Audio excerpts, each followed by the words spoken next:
Chapter 17. We don't develop courage by being happy every day. We develop it by surviving difficult times and challenging adversity. Barbara DeAngelis. I was overjoyed to see the dogs. They were the only ones who protected me. I got down on my knees, hugged them, and didn't care that Emmy jumped all over me. Thank goddess I was going to be living with these dogs again. Billy came out to greet me. She said she was expecting a hot date, so could I stay inside? Could I stay inside? What the fuck? She was friendly enough about it, but it was an unusual request. I guess she couldn't lie to Fresh Meat that we were sisters, since she'd want them to meet her real family in too quick a time from what I'd been told by her. I went and sat on the shower floor and let the water run over me. This is one of my favourite ways to feel half decent when life is making me feel atrocious. I was reunited with my warm dressing gown and I sat on the couch just staring into space for ages. I wasn't aware of what time it was or anything. Just a miserable woman in shock processing a very fucked up situation. I needed answers, so I decided to message Mo, the last guy I'd been with whose contact I still had. I'd never seen him film me, but he'd always be on his phone when we were lying in bed naked afterwards. I remember walking towards the bed once and he had his phone up pretending to be scrolling. I said nothing, but this thought came back to me. Horrific. I went on Insta and sent the following to him. I've just been out at a work site out west. Revenge porn of me was shared by the supervisor to everyone around. I had to leave the job. Some of the porn looked like it was taken by you.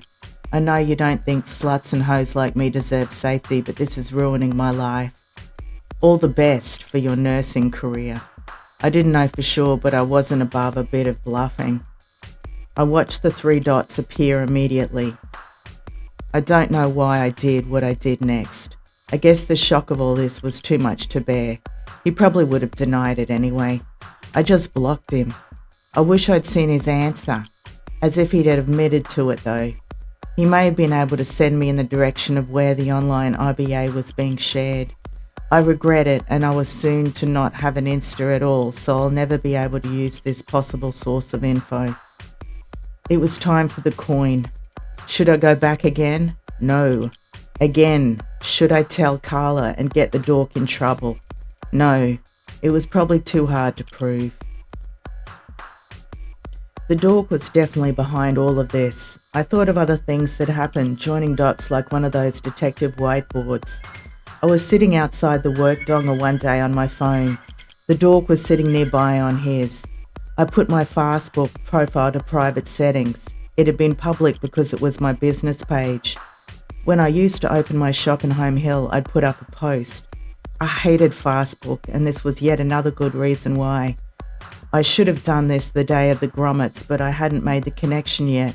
When I hit that private button, I heard the dork quietly say, "Oh no," and curse to himself. I decided to change my Fastbook password that night.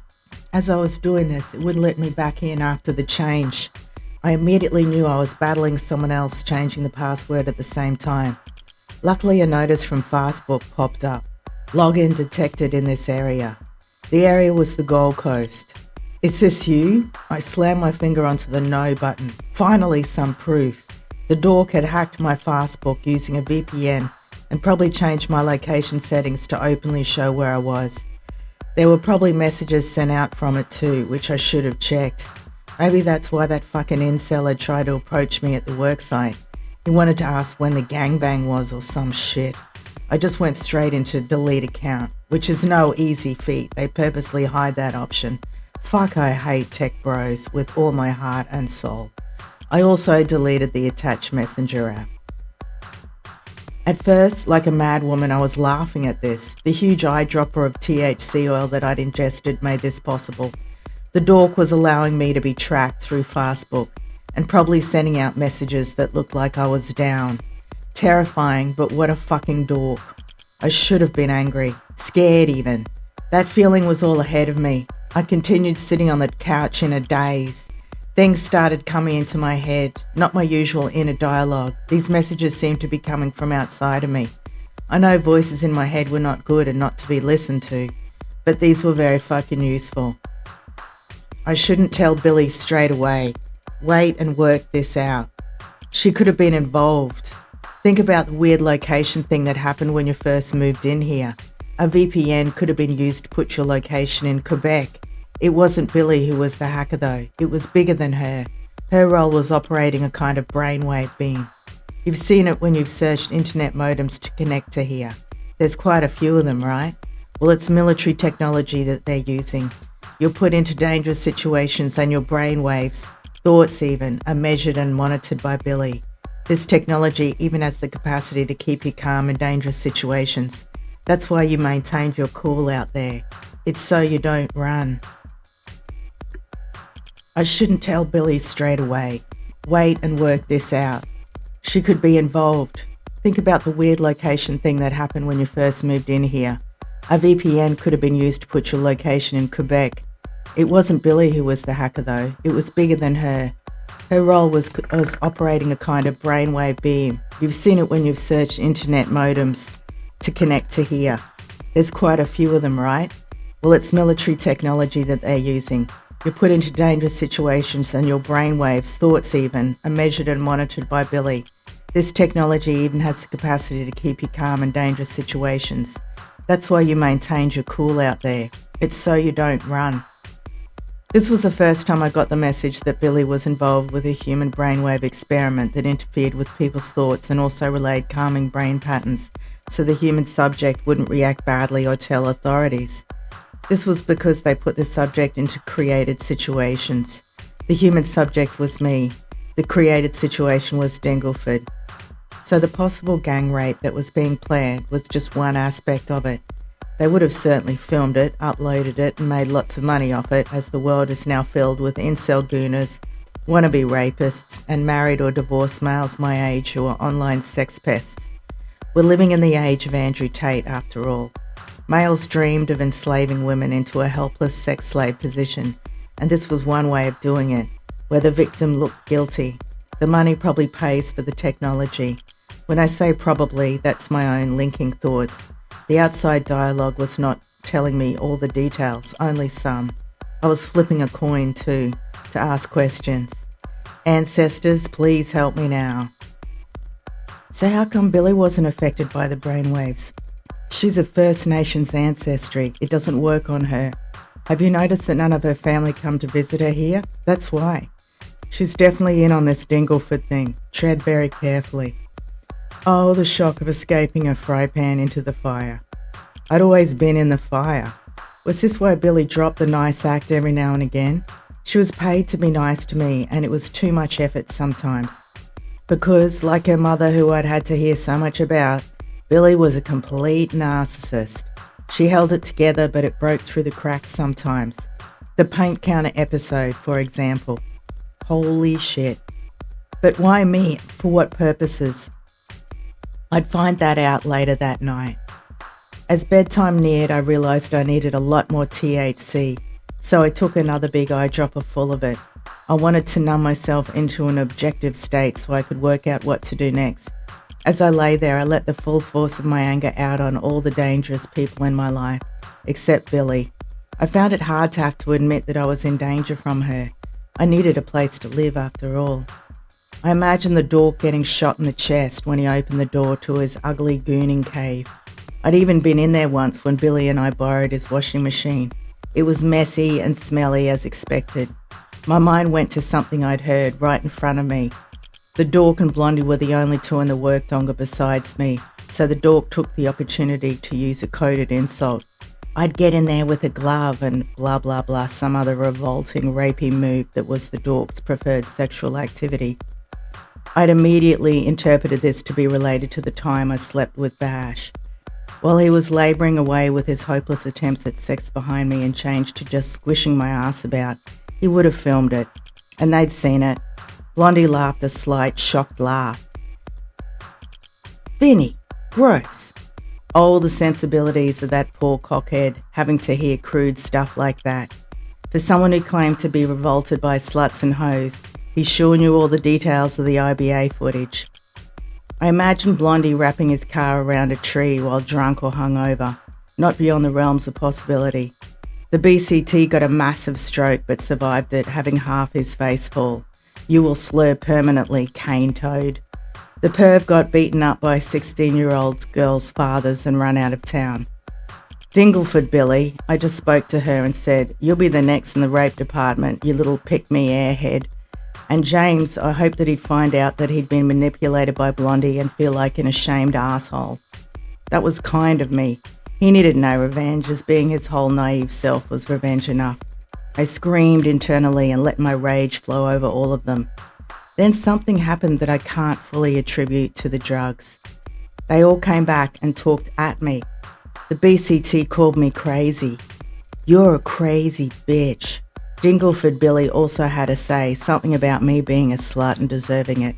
I also got Wirra Billy's voice in there saying, "Leave them all alone, don't blame them. You need to say sorry to them." And weirdly I did. Suddenly I was at their very mercy, apologising to them in my head and crying. It was a psychic attack and it sure was working. As my mind searched for solutions of what to do, no longer considering revenge, just life plans, since I wasn't going to be working there again. The voice of Billy kept saying, with every option that I entertained, "No, you can't do that. That's part of your old life. Do you understand? Your old life is now over." As I kept thinking of more options, I even told myself, "No, that's part of your old life. Don't be so stupid." I was beating myself up so hard that I eventually arrived at suicide. I planned it once more back in my heavy grog days. This was eerily similar. I was calm about it as I searched through all the options to kill myself in my head. Billy again. "Well, if you're going to do it, you better do it soon because the experiment is going to go live tomorrow." So I was a human experiment subject, just in the wrong place at the wrong time. No, I was specially targeted. I got this answer from a coin flip, but my mind led me to a statement. It's time to leave this planet and go home to your own. This gave me even more incentive to kill myself. I was an alien who wasn't welcome on this planet because I was good amongst all the evil. My mind went to that party all those years ago.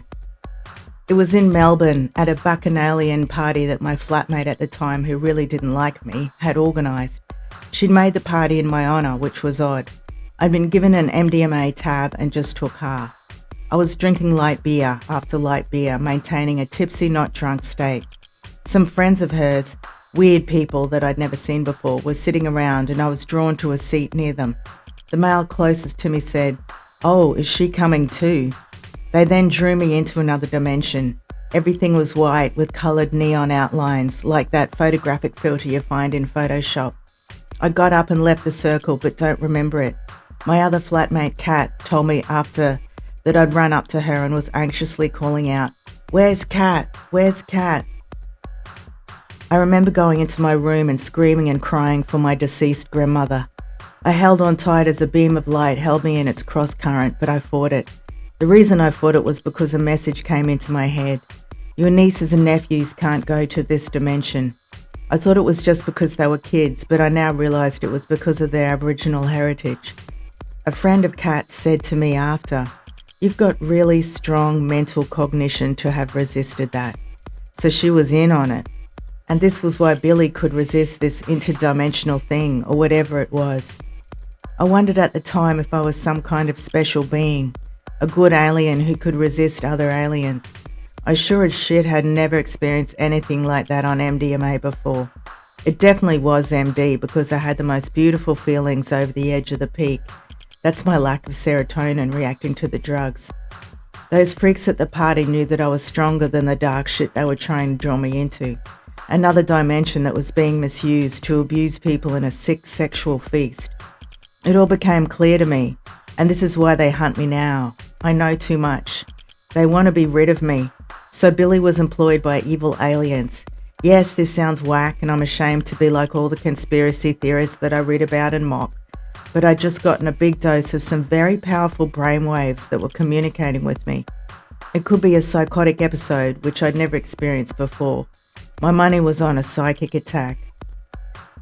The only suicidal method I could come up with was a pipe in the exhaust leading into my van cabin. I hyperfixated on plugging the partially open window with a pillow. I wasn't depressed or self-harming enough to do it, even though the cabin is small and the death would have been quick. Again, the message was repeated.